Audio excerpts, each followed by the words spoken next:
Saturday night, and I don't remember this, but the wife told me that I was thrashing around.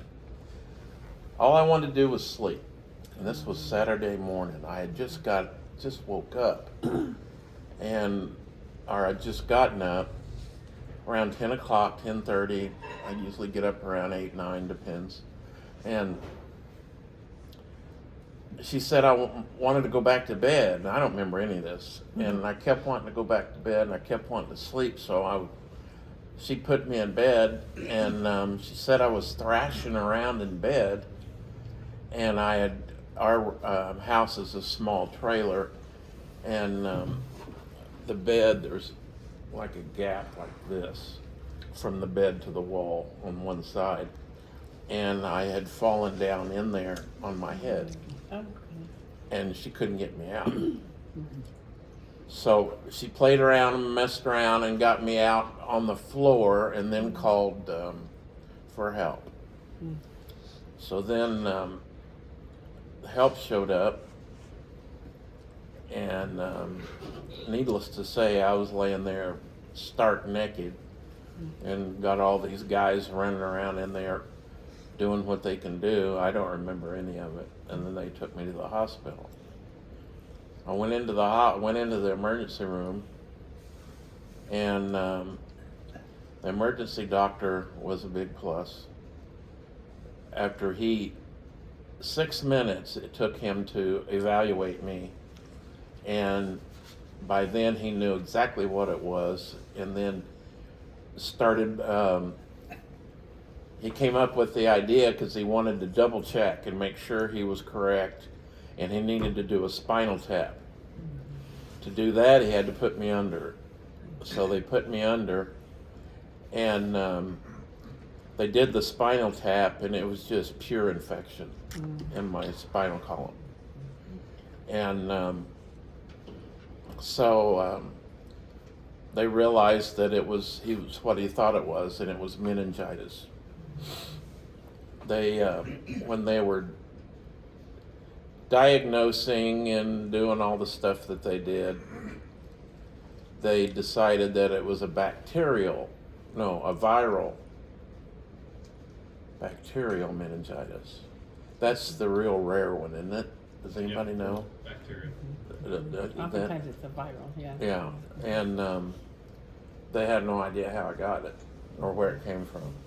And they still don't know where it came from. And I think I do, though. I think I've figured it out, but I don't know for sure. Anyhow, okay, emergency room, I wake up 12 days later. I was in a coma for 12 days. 12 days, wasn't it? Yeah, 10 to 12. Yeah. But when I woke up, I had been in the hospital for like 12 days. They had to make a decision on the 12th day. They had to make a decision whether to pull the plug or not. And this is what they were talking about at this time, pulling the plug. Because they can't keep anybody in a coma, or the way they were keeping me, they can't do it for more than 14 days. So they were getting my wife and family, kids, were all talking about pulling the plug. So they were thinking that I was gone. And on the other side of the spectrum, I was, let's see, how did this happen? I just lost my train of thought. Help me out, Kirk. When you woke up, is that where you? Yeah, Mom. okay, yeah, okay. Now I'm remembering. When I woke up, I remember seeing a stanchion of about 9 bags of what they were pumping into me. They were pumping Michael Jackson juice and fentanyl in me to keep me under. And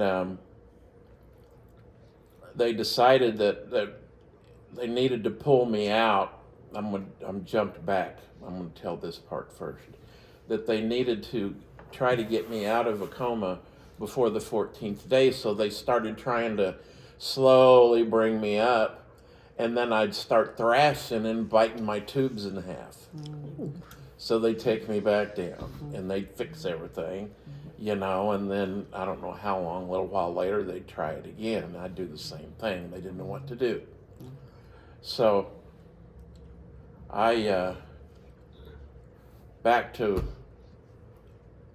what I started to say was when I started to wake up, I could see these stanchions, I saw the beds, all the equipment, and the lights, and a big window, and nice pretty sun coming in this window, and I'm looking around and I'm kind of high. My vision's coming from a high level, and I'm looking down on it.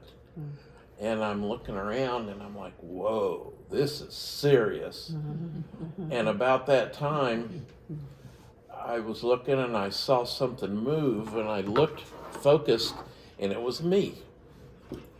I had rolled over in the bed, and I saw the gear that they had on my face. As I rolled over, I could see it, and I saw the side of my head as I rolled my head over. So I guess that's a out-of-body experience or something like that. And about the time I saw that, I got shoulder butted, and I turned, and it was my mom. Oh. And- Who's passed away? Huh? Who's in heaven? Is My that mom. right? Yeah. Okay. Yeah. Yeah. And it was my mom, and she laughed at me, and she says, or smiled at me, and she says, Ricky, she says, you don't need to be down here. You need to get back. You got too many babies to take care of. Then I woke up. But my mom and I were butterflies. I see my mom every year since she passed. She comes in to our house as a butterfly and lives on the porch. And each year she'll come back as a different color. But she stays there on the porch. So anyhow, I woke up, and that's not the end of it. It got worse.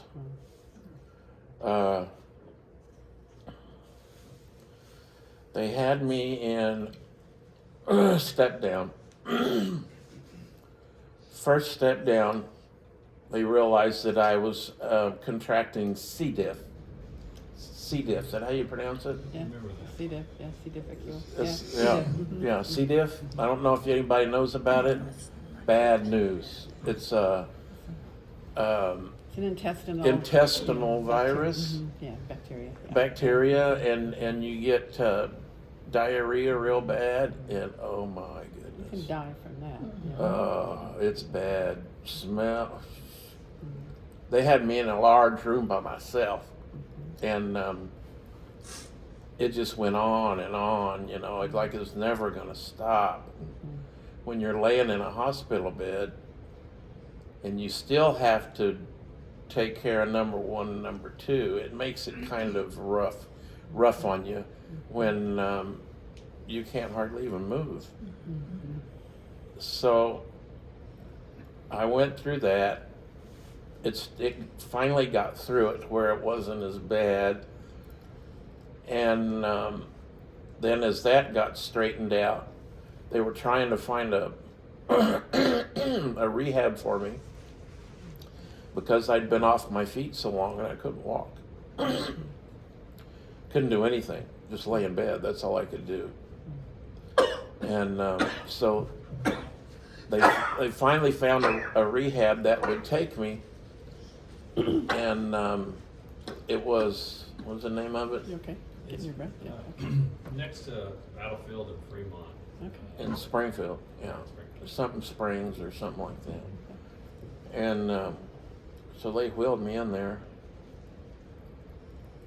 and when they had to get me from the hospital to Springfield, and so I took an ambulance ride. And the coolest thing, when they were moving me from the hospital bed to the ambulance, is they have this air thing. And what they do is they have you roll over on your side, or they pull you over on your side, pull it up underneath you, make sure you're in the middle, and then they hook an air hose up to it, and they they shoot it full of air, and it comes up around you and makes like a capsule that you just float in. You know, and then they just slide you around wherever they want to go with you. And it was kind of fun. I enjoyed that. I even brought it home. So they got me in there, and they took me on up to Springfield, and then got me in my room, and the place was real dirty, and but it was the only place I could go that would take me to do my rehab. So basically I was there to exercise and learn how to do everything all over again, because I had forgotten how to do everything. I mean, you name it, I had to retrain myself to do it. It was rather difficult, but those people in that rehab up there, they know what they're doing. And we had heard that if you want to get better, this rehab right here is the place for you to go. And so I went through it and did real well. I was so adamant about something like this happening to me at this age that I've got this thing about me. When I decide that I need to do this, there's nothing going to stop me from doing it. Like the feed the masses. I'm trying real hard to get back on my feet so I can get out there and find the masses. And it's real hard on me because I got to get on my feet. The rest of me's fine. My brain's fine. I'm just like I was. I mean, if I was fine before, I'm just like I was before. But if that's not fine, I'm not fine. So. But oh man, it was a really interesting experience. I can't think of.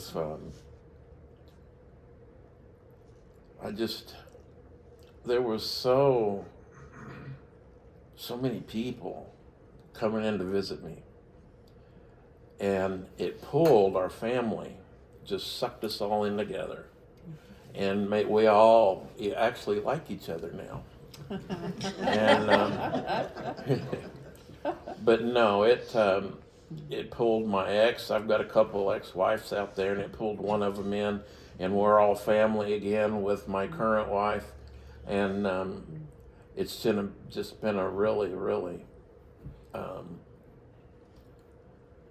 what's the word I'm looking for? Enlightening experience. And I thank you guys. I mean, it's just, I thought about it every day. You know, Kirk would call and so they're asking questions about you, and I said, okay, I'm trying, I'm working on it. I'm going to get out of here one day or another.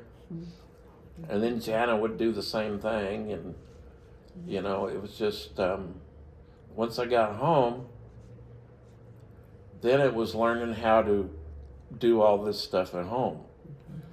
Because doing it at the rehab and doing it at home are two completely different worlds. And so I've managed to figure it all out except my balance. I can walk, but I have to do wall walking. Is that what you called it? Wall walking. Yeah. I have to do wall walking where I can touch something, you know, just so if I fall, I got something to grab a hold of. But if I go out across a room like that, I'll be wobbling and falling all over the place. So I'm close, and I can't wait. I'm excited. I'm just surprised that I've made it back. So, I mean, like I said, I feel normal like I did. And I hear very few people with what I had come out that way. There's something bad wrong with their noggin. And I've heard a lot of scary stories about the illness. I don't think I've told you this, but you remember a year or two before I got real sick when I had pneumonia? I remember it just a little bit. I really think I had pneumonia all that time, and that's where I got it. Because the actual virus, or I don't know what the proper word is for it, but whatever made me sick was dang it, I just lost it. Like a bacteria that got in? Yeah, I'm trying to figure out what the doctor told me, and my memory's real bad, and I forget things real easy. I can be talking to you about something and forget what I was talking about. I don't have a clue. I didn't think it was a few years ago. Yeah. Well, I think I had pneumonia for that long, all that time. Wow. And then it evolved into that illness. That's about all I have to say. Other than I'm glad to be back and be here. Mm-hmm. I'm so glad. And Thank you for sharing. Yes, Yeah. yes. I wish there was more. It wasn't real exciting, but exciting enough. I think that's great, yeah. The C. diff that he talked about, they probably pounded him with lots of antibiotics. Mhm. And so that takes the normal flora out of your intestine, and then C. diff likes to grow real fast then, and that's not one you want to have in your intestinal tract. So that takes over, and then it gives you all those symptoms. So then what they did, they had to do to save his life, to give him those antibiotics to help his brain and spinal cord resolve all of that bacteria, but then it makes another problem, and so sometimes they have to go in and treat that then, Yeah, and that's yeah. just another step, and yeah. That was rough. Because you're in isolation, Yeah. and so then people, if they want to visit, they have to, Oh, everybody had to you know. gear up. You Yeah, couldn't look yeah. like they were in a hazmat suit Yeah. to come in my room. Yeah, yeah. Yeah. Did you save some of those? No. Sign off and through. Do you want to add anything? Your version Yeah, of it, sure. or yeah, That's maybe you okay. ought to Yeah, turn yeah. it, turn it over. Well, do you care if you're on YouTube? No, I don't care. That will complete his story, because some of it he wasn't, awake even. Yeah, and then- yeah, in the beginning. Yeah. So the thing I remember the most is, well, like Rick said, the support from you guys.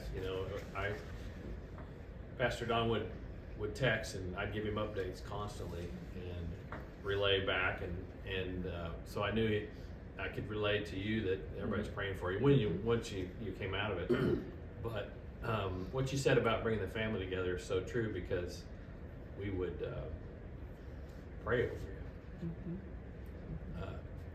all the time, and doing that with your daughters and your ex-wife and Barb and my dad and everybody, it really brought us together. But you could feel that even your ex-wife's church was joining in with prayer. I mean, she had a pretty large connection there too. Mhm.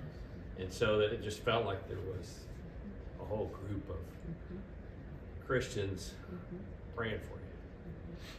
And from my perspective, without a doubt, it was a pure miracle. Yeah. So that's it. I know my girls got there. It really made them come in close, because they were kind of going like this, and got their own lives going, and they were kind of getting far away from the family and religion, and it's just amazing, some of the things that they've talked to me about and said to me since this happened, that I never ever thought I'd hear that come out of their mouth. And because they're kind of rough around the edges and tomboys, And matter of fact, they don't have men, but they have themselves and their kids, and they all both live in Nixa.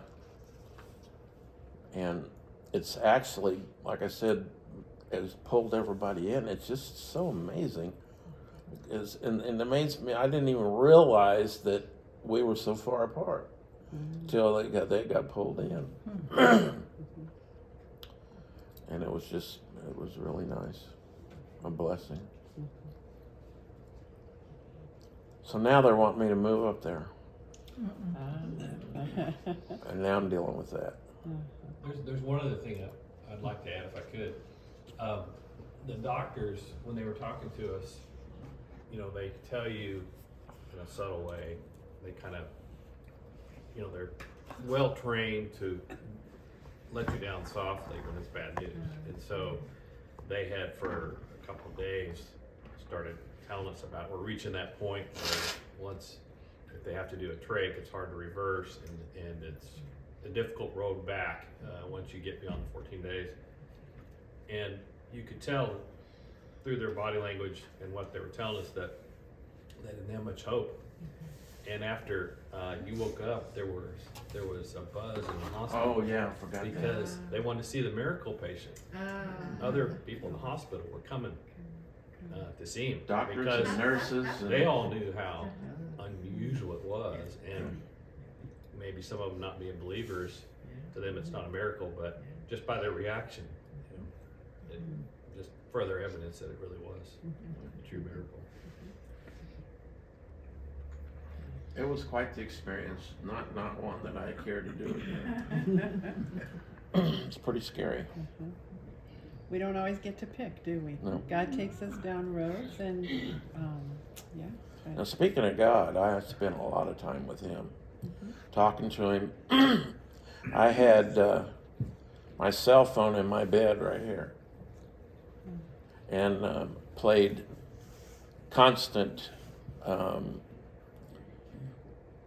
spiritual type videos, whatever I could find online.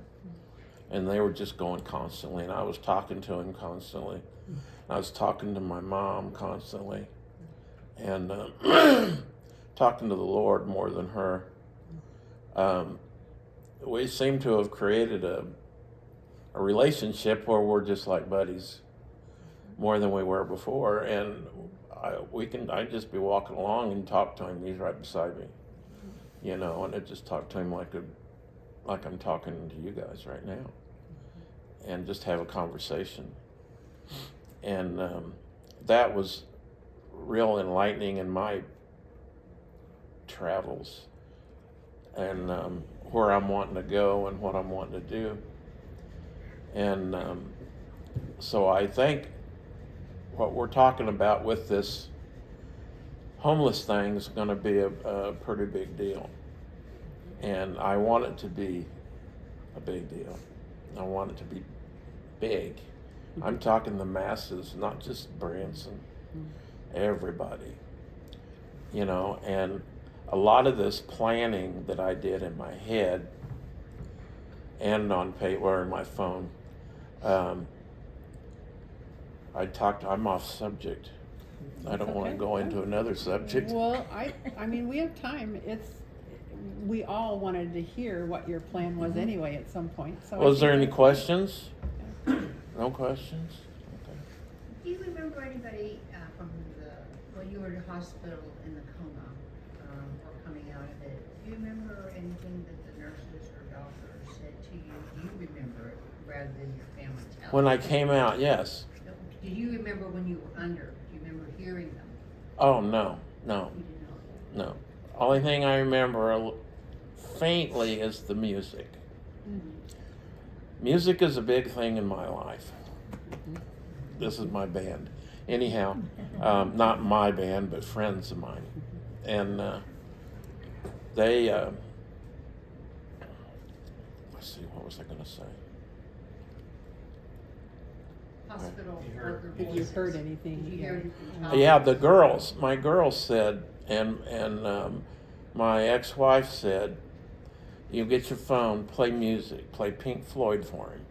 And so they put Pink Floyd up there for me. And I might have heard that because they had my phone. You can see in all the pictures, my phone's right beside my head. And they're the girls. That was the girls and my ex-wife playing music for me because they know how much I like music. That's about all I can think of. I'm sure there were other things. Well, if you want to, you can share your dream. Share your what with you the want to do. Yeah. the I mean, we homeless. heard- yeah. I had a this happened back in 04, 05. I rededicated my life in Little Rock, Arkansas, and I was the chef of the Regions Bank Tower, the Little Rock Club, and I was basically at that time the chef of Springfield or of Little Rock, and I was friends with all the other chefs, and we all worked together, and we had a big homeless problem, and there was a large apartment complex that it was real old, and it had come up for grabs, and somehow the city ended up with it, and I says, why don't we just turn it into a place where we can bring the homeless in. And first, everybody's got to be vetted big time because I don't want people drugs and shooting and killing, and I don't want to mess with all that. I'm trying to feed them and teach them how to work. So we bring them in, we give them a room, we give them a job.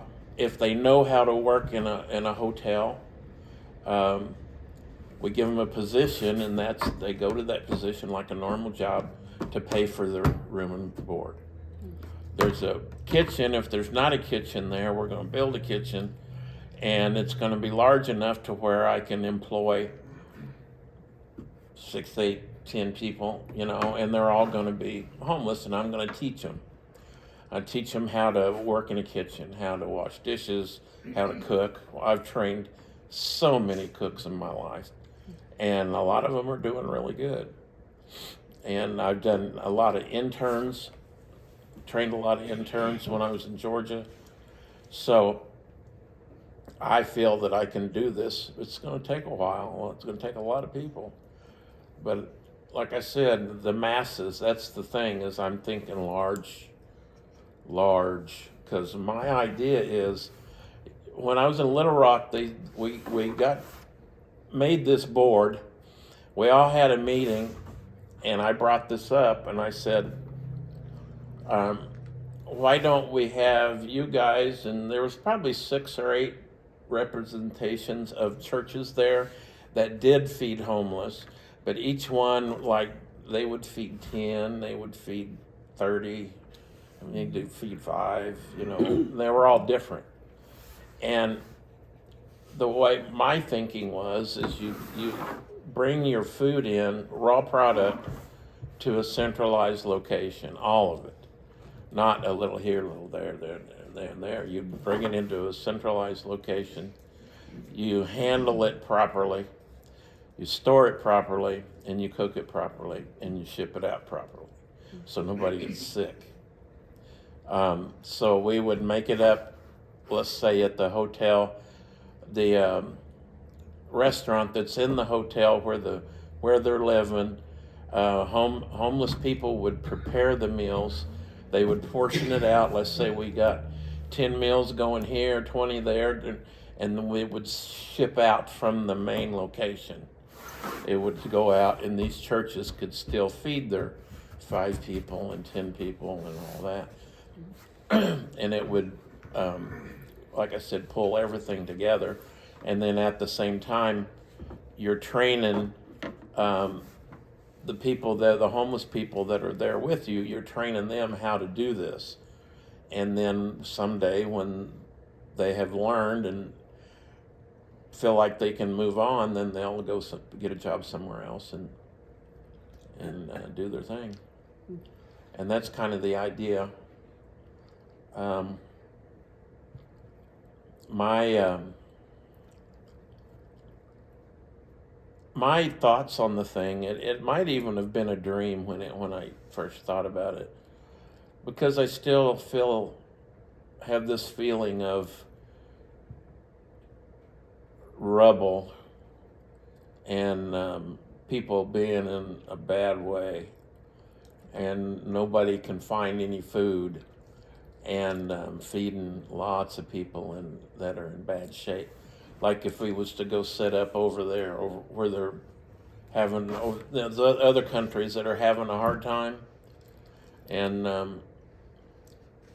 got wars and who knows what's going to happen. But I have got my name in with a guy that builds these portable kitchens. I need to go to the restroom.